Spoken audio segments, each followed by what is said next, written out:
Plants can occasionally exhibit minor symptoms before a more serious issue arises.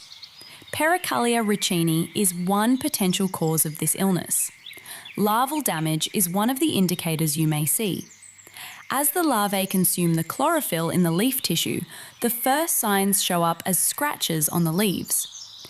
These leaves eventually develop a window-like chewing pattern with big, light brown transparent patches. In extreme situations, this gnawing damage results in leaf drop. This issue may develop due to factors like the banana weevil is a moth.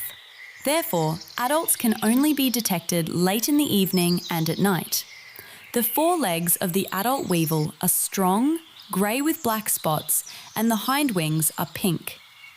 The larvae are black with a brown head and long brown hairs all over their bodies.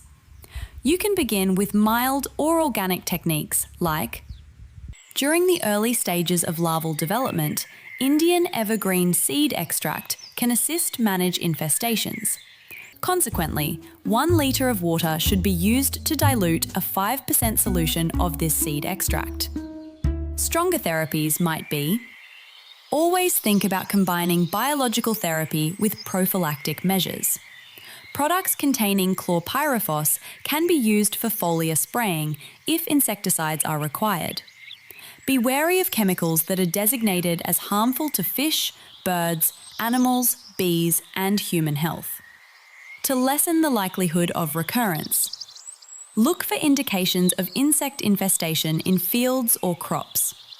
To stop more infestation, manually remove any egg masses, larvae, plants, or contaminated plant pieces from the field.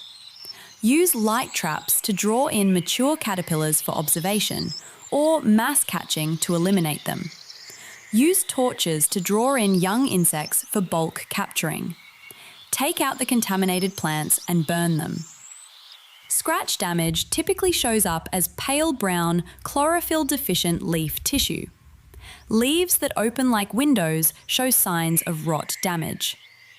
Defoliation results from gnawing damage in severe diseases. For more useful advice on plant care, follow